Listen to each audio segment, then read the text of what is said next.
comme application des conditions initiales.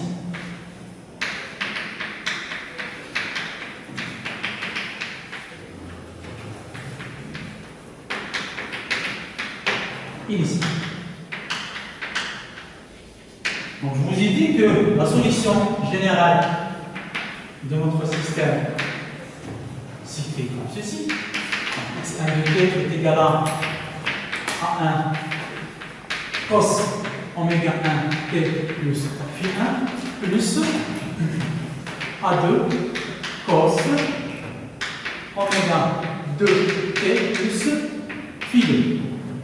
x2 de t égale à A1 cos oméga 1 t plus phi1 moins A2 cos oméga 2 t plus phi2.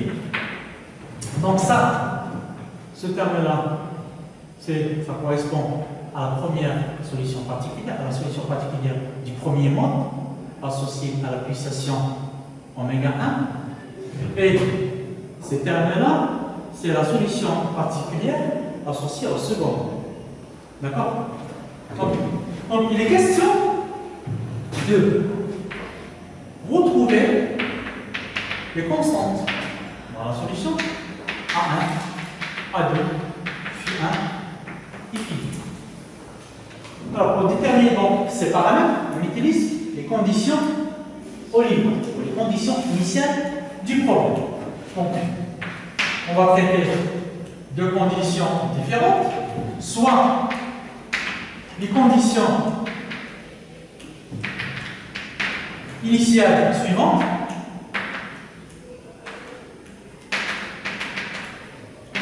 Donc, à t égale à 0, x1 égale à x2 égale à x, x1 point est égal à x2 point égale à 0. Donc, voici les conditions initiales que je vais appliquer à mon système. Donc, voici le système.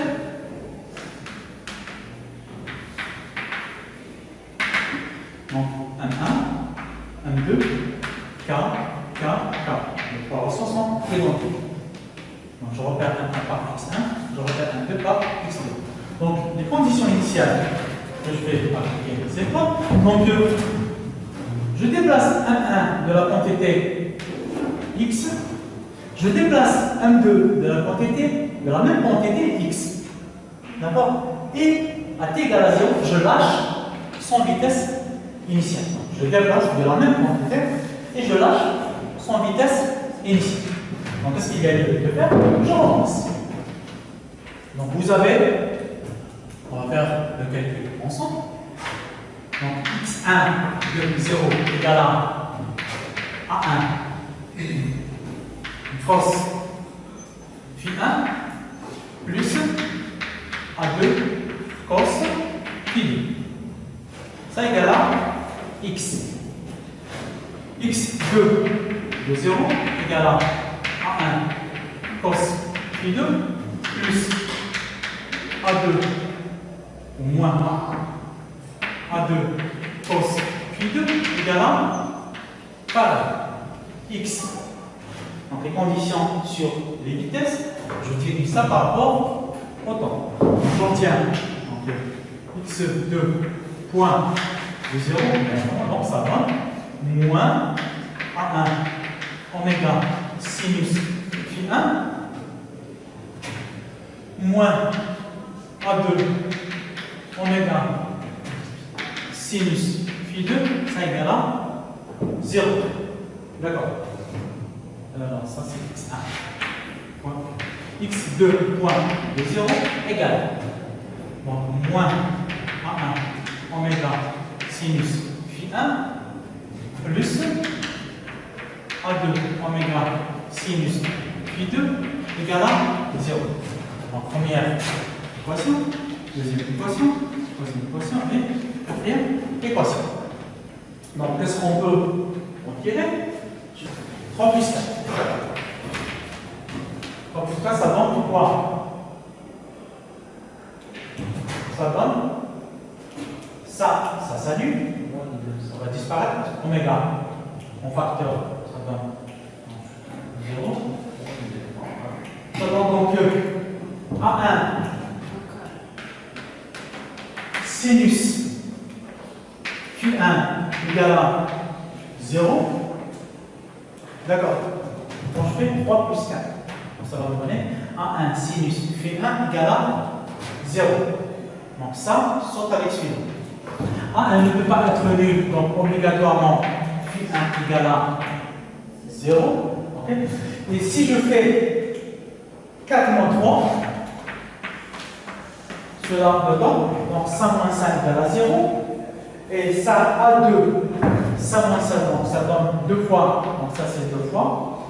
Et 2 fois A2 sinus phi2 égale à 0.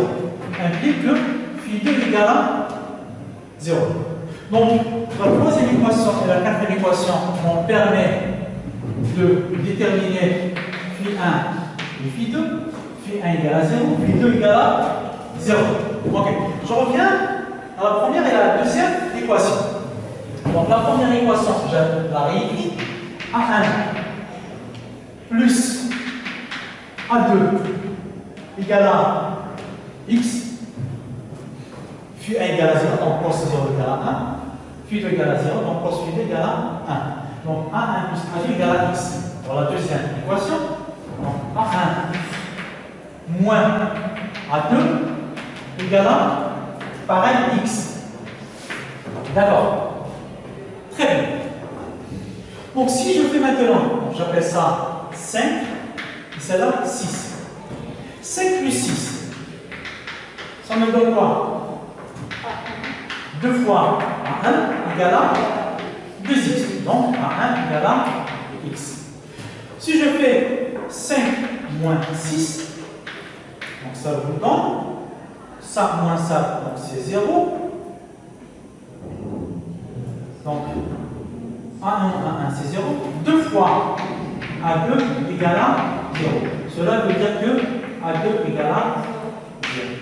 Donc au final, la solution de mon système x1 de t égale à, alors A1 égale à x. Okay. Si vous voulez, on le note x0. D'accord? Je le note x0 partout. On ne pas avoir de confusion.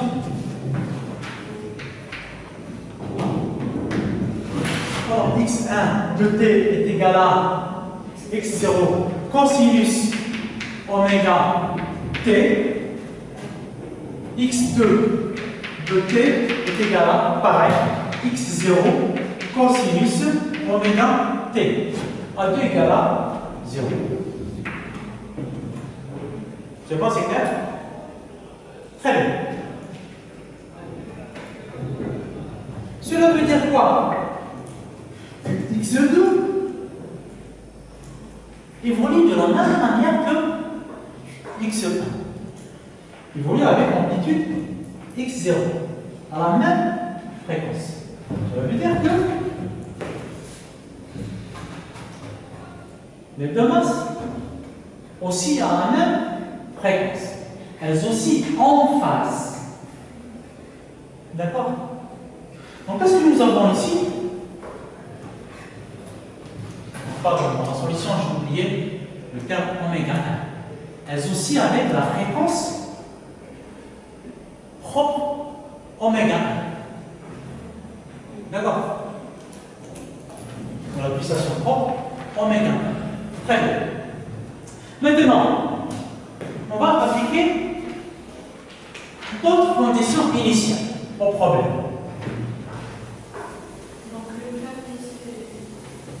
Je vais voir le deuxième cas, les deuxièmes conditions initiales, et puis on va faire la différence entre les deux. D'accord? Ok. Maintenant, je vais mettre x1 est égal à x0, x2 est égal à moins x0, avec toujours les vitesses initiales égales à 0. Très bien. Donc, x1 de 0 égale à 1 cosinus phi 1, alors plus A2 cosinus phi 2, ça égale à combien? À x0. x2, 2, 0 égale à 1 cos phi 1 moins A2 cos phi 2. Ça égale à quoi? Moins x0. D'accord? Ok. Pour les vitesses, x1 point de 0 égale. Alors pour le premier, moins oméga A1 sinus oméga 1 t plus phi 1 moins oméga A2 voilà, sinus oméga 2 t plus phi 2. Deuxième, x2 point de 0, pardon, j'ai repassé directement 0, donc il n'y a pas le t ici. Je vais repasser 0. Sinus phi 1. Ici, non. Sinus phi 2. Égal. Donc pour la deuxième, moins oméga A2 sinus phi 1 plus oméga A2 sinus phi 2. Première équation, deuxième équation, troisième équation, quatrième équation. Donc, faisons la même procédure qu'ici. Qu'est-ce qu'on va trouver? On va trouver que A1 égale à 0, d'accord? Et A2 égale à x0. Donc la solution, on va trouver x1 de t égale à x0 cosinus oméga de t et x1 de t égale à x0 avec ici moins cosinus oméga de t. Voilà. Donc ça, dans le premier cas, ça pour ce deuxième cas. La dynamique du système, les deux masses oscillent à la même amplitude, à la fréquence propre oméga 2. La deuxième fréquence propre du système. Elles oscillent en opposition de phase. La dynamique du système, c'est quoi? Les conditions initiales. Je déplace x1 comme ça, avec la valeur x0, x2 moins x0. Donc, qu'est-ce qu'il va y avoir quand je lâche? Le système va osciller à la fréquence oméga 2, le deuxième mode propre, la fréquence du deuxième mode propre, avec l'amplitude x0, mais en opposition de phase. Et ainsi de moins. Donc, le système va faire la chose suivante. Donc, à travers le choix de ces conditions initiales, qu'est-ce que nous avons fait?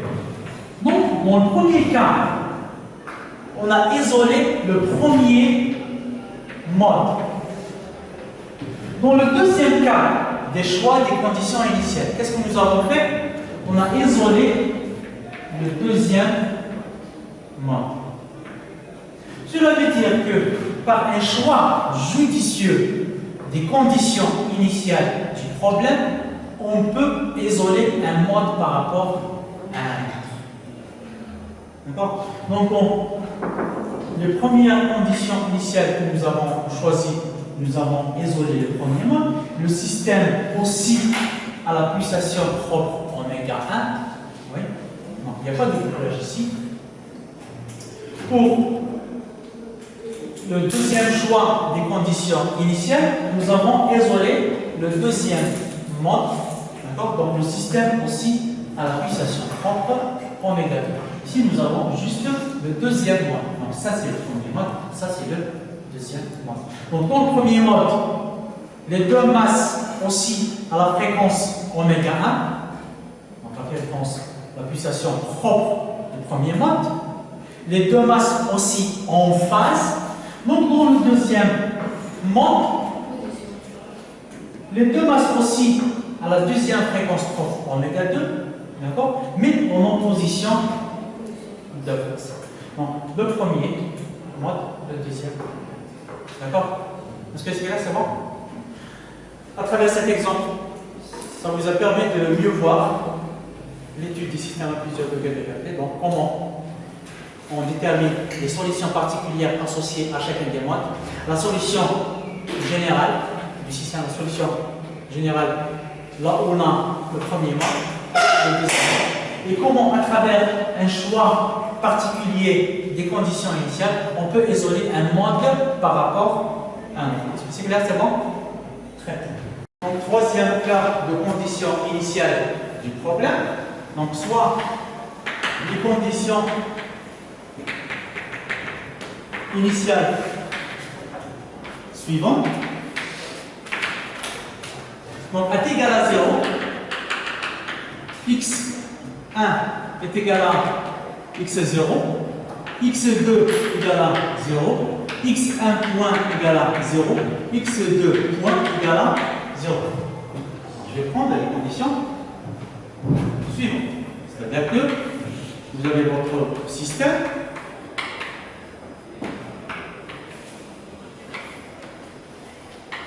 K, M, 1. Donc je déplace la première masse de la quantité x0. La deuxième masse, je ne la déplace pas. D'accord? Et je lâche son vitesse initiale. Et je vais voir l'évolution de notre système. Donc les solutions, la solution générale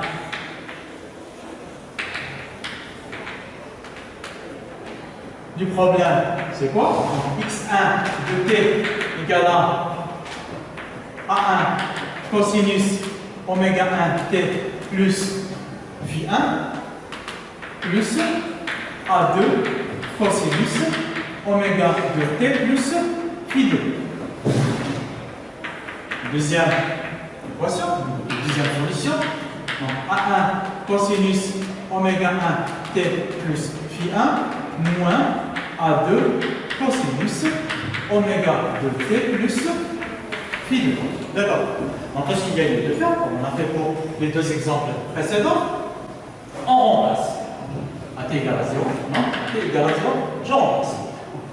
x1 de 0 égale à, je remplace donc x1 de 0 égale à a1 cosinus phi 1 plus a2 cosinus phi 2, cette quantité est égale à x0. D'accord? Deuxième, x2 de 0 égale à a1 cosinus phi 1 moins a2 cosinus phi 2 égale à 0. Condition sur les vitesses, x1 point de 0 est égal à moins a1 oméga sinus phi 1, d'accord? Moins a2 oméga sinus phi 2 égale à 0. Je remplace directement, comme j'ai fait la dérivée pour l'instant, j'ai remplacé. x2 point de 0 est égal à, alors vous avez ici, x2 donc, moins a1 oméga sinus. Alors il me semble qu'il y a, c'est bon, donc moins a1 oméga sinus phi 1 plus maintenant a2 oméga sinus phi 2. Cette quantité est égale à 0. D'accord. Donc j'appelle ça équation 1. Ça c'est 2, 3 et 4. Donc même procédure de calcul. Donc si je fais 1 plus 2, ça vous donne donc 2 à 1 cos phi 1 égale à x0. Donc si je fais 1 moins 2, ça me donne 2 à 1 cos phi 2 égale à x0. D'accord. Si je fais 3 plus 4, ça va me donner, donc 3 plus 4, celle-là plus celle-là, donc il y a ce terme du sommet, donc il y a ce terme ici, donc le reste ce terme-là, moins 2 à 1 oméga sinus phi 1 égale à 0. Donc de là, on sort directement sinus phi 1 égale à 0, ce qui veut dire que phi 1 égale à 0. D'accord? Pour la dernière équation, donc 3 moins 4, donc ça va vous donner moins 2A 2 oméga 2, donc sinus phi 2 égale à 0.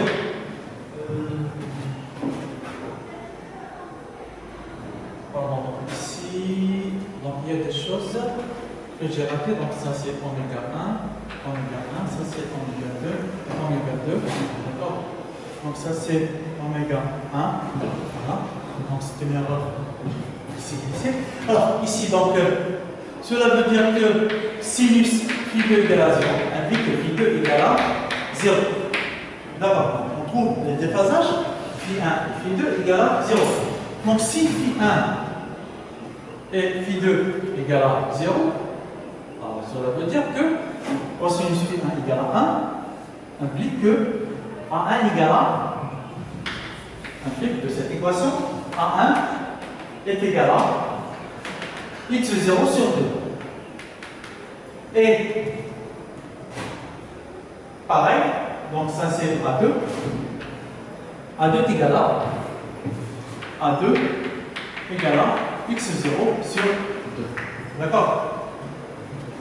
Je vous invite à refaire les calculs en détail chez vous. Ok. Donc au final, x1, donc je remplace A1, A2 par leurs expressions. x1 de t est égal à x0 sur 2 cosinus oméga 1 t plus x0 sur 2 cosinus oméga 2 t. D'accord? Pour la première variable. Pour la deuxième variable, ça va vous donner x0 sur 2 cosinus oméga 1 t moins x0 sur 2 cosinus oméga 2 t. D'accord. Donc voici la solution de votre système. Est-ce que c'est clair? C'est bon? Très bien. Donc maintenant, reste l'étape de l'interprétation. Donc pour interpréter ces solutions, les fonctions trigonométriques, je ne vais pas les laisser sous la forme d'une somme. Je vais les écrire sous la forme d'un produit pour pouvoir les interpréter.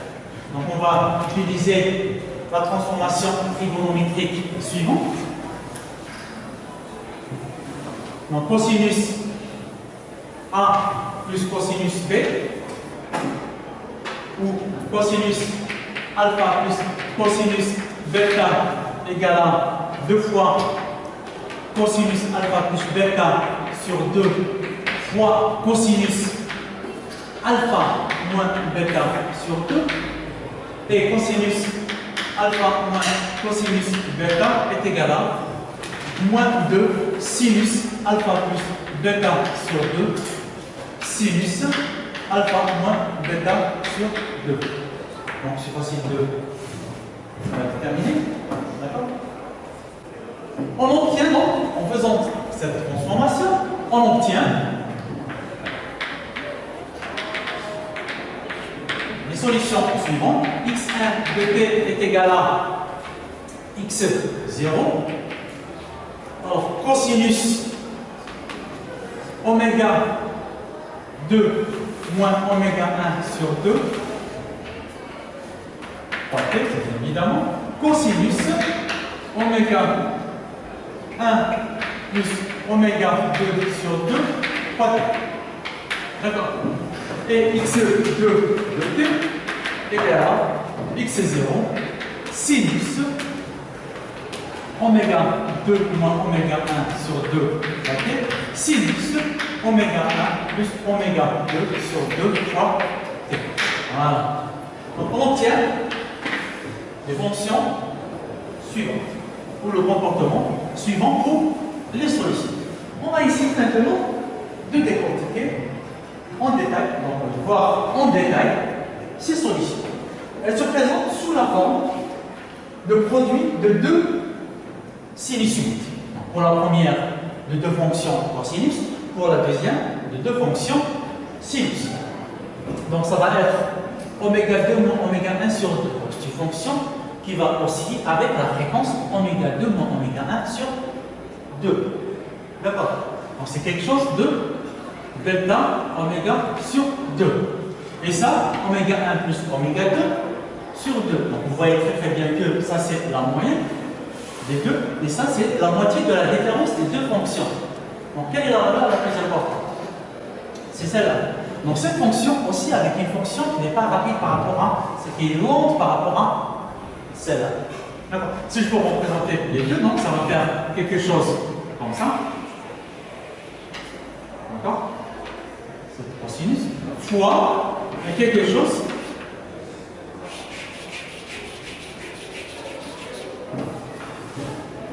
comme on appelle la dernière fois. Donc, parce que vous allez prouver que celle-là est prise à l'intérieur de cette fonction, qui va vous donner donc la forme suivante.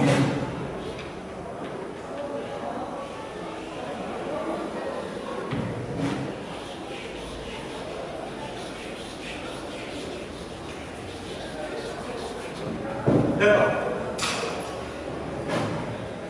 Puis vous avez ici ce qu'on appelle un phénomène de battement.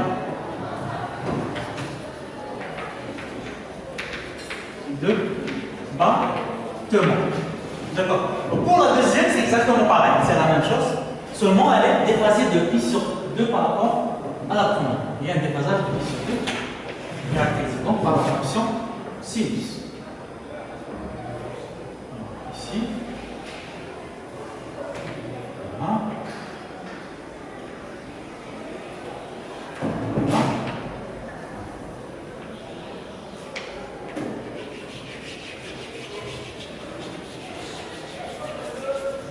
Voilà. Vous remarquez une chose, lorsque l'une des variables, l'une des composantes est max, par exemple la variable x1 est max, l'autre est min. L'amplitude de celle-là est minimale. Ça veut dire l'énergie qui est mise en jeu ici est nulle. Donc toute l'énergie se retrouve au niveau de la masse M1. Ça c'est x1, ça c'est x2. On a vu que lorsque celle-là est nulle, elle ne bouge pas. Elle ne bouge pas, elle n'est pas animée d'une vitesse, elle n'est pas animée d'une énergie. L'autre possède une amplitude max. Donc toute l'énergie se retrouve au niveau de la deuxième masse. C'est-à-dire, qu'est-ce qui se produit? En permanence, il y a un échange d'énergie entre les constituants du système. Un échange d'énergie entre la masse M1, qui est caractérisée par cette fonction x1, et la masse M2, caractérisée par l'amplitude x2. Donc en permanence, vous avez un phénomène de battement. Donc l'énergie se transfère de 1,1 vers 1,2 et vice-versa de 1,2 vers 1,1 en permanence. D'accord? Est-ce que c'est clair ce point? Non? On appelle ça un phénomène de battement. D'accord? Qu'est-ce qu'on veut dire? Pardon? Voilà, c'est ça. C'est exactement pareil. Donc le mouvement de chacune des masses se fait sous la forme de battement, de pulsation. Donc delta oméga est égal à oméga 2 moins oméga 1. Donc la fréquence des battements, donc c'est ça. La fréquence des battements, c'est ça, se fait par la fréquence delta oméga égale à oméga 2 moins oméga. D'accord. Est-ce que c'est clair? C'est bon? Il n'y a pas de question? Très bien.